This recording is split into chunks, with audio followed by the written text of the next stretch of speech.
Welcome to Transforming the Toddler Years, a Core 4 parenting podcast blending soul and science-based strategies to empower pandemic moms like you, raising kindergarten-ready kids. I'm Cara Tyrrell, your host, a lifetime lover of littles, girl mom, early childhood educator, and conscious parenting coach who truly believes that how we connect and collaborate with our kids in the first 5 years is how we raise world-ready kids who will change this world. But before we dive in, I would love if you could do me a favor.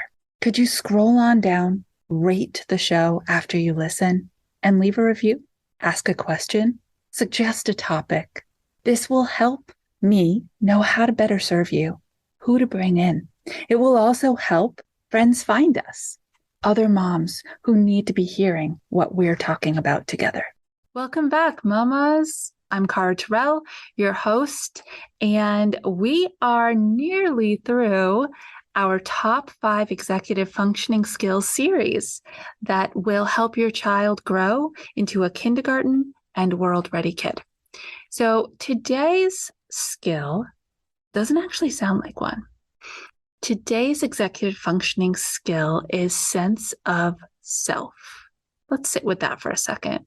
I've told you repeatedly that we're born into the world with our own natural characteristics and attributes that make up who we are. That's just what it is. So how can sense of self be a skill? Because it is more about self-identity, ownership of self, confidence of self, awareness of our natural skills, and moving through them so that we can advocate for ourselves as we start interacting with the world. Does that make sense? You've done the work. Now we get an opportunity to do this with and for our children when they're young, when their brain is ready to make these beautiful mind, body, soul connections from day one. We're keeping them from having to revisit their childhood experiences and move through them towards self-awareness. Instead, we're giving them proactive opportunities to design their sense of self now and learn how to use it as they interact in the world. It sounds really beautiful, but the honest truth is there's 2 sides to every coin. We have natural attributes that are fun and easy and mesh with the way society thinks they should be. And we also have some that don't. They're messy, they're loud, and they don't necessarily mesh with the way society thinks they should be.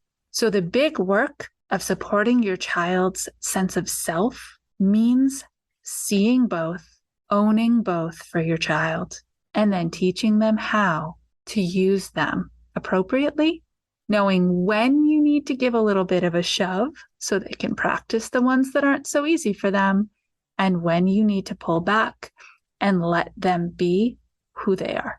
A lot of work, right? Except it's so fun because we're just with our kids and engaging with them as we do it. I wish you could see me right now. My hands are flying. I talk with my hands all the time, not just because I'm fluent in American Sign Language, but also because I'm Italian, so it's kind of a double whammy. Okay, sidetracked as usual. Sorry about that. All right, so let's talk about this in the different developmental stages that you may be in. If you have an infant between 6 and 12 months old, you're already seeing their sense of who-ness.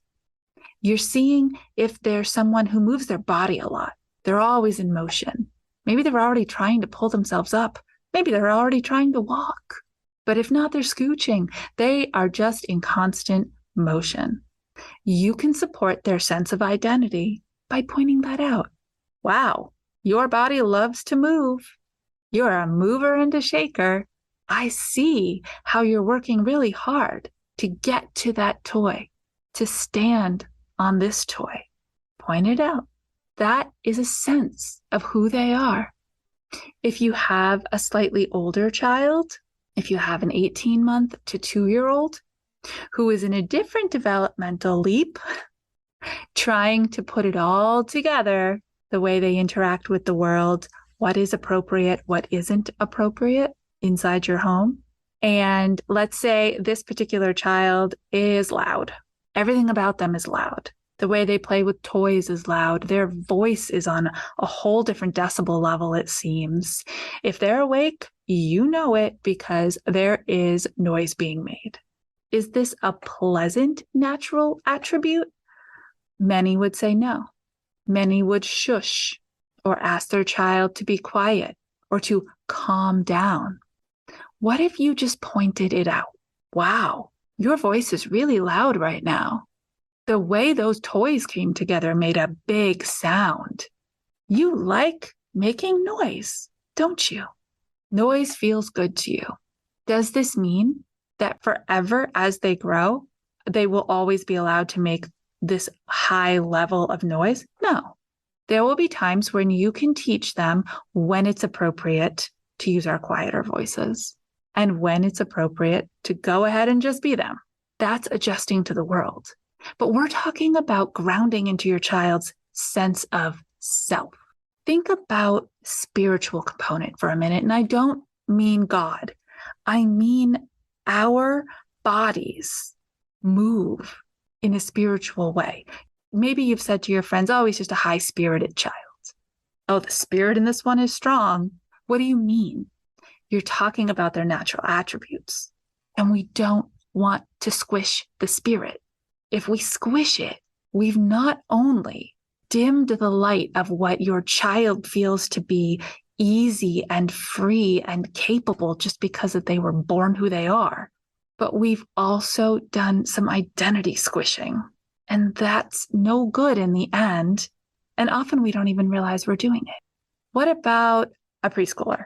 Say you have a preschooler who is very confident, knows what they want, critical thinking's in place. See how we're stacking these? They are all about it. They're the giving directions. They're the rule maker. They could be called bossy.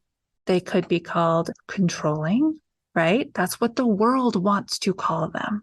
But you know different. You know that the other side of the coin from bossy and controlling is confident, is a leader, is someone who knows how to make and execute a problem-solving plan. Is it always good for them to be the one who is in charge? No, but we can work that out later. Give them that identity boost. Wow, you are so sure about this. You are confident that you know how to solve this problem. You've told me 3 things already that I could do to solve it with you. Feed their identity. Massage it based on where you are and the environment you're in later. I hope this is landing. I'd really love to hear from you. I want to know who your kid is. I want to know what their identity is. I want to know what their natural traits and attributes are. I get all jazzed up about it.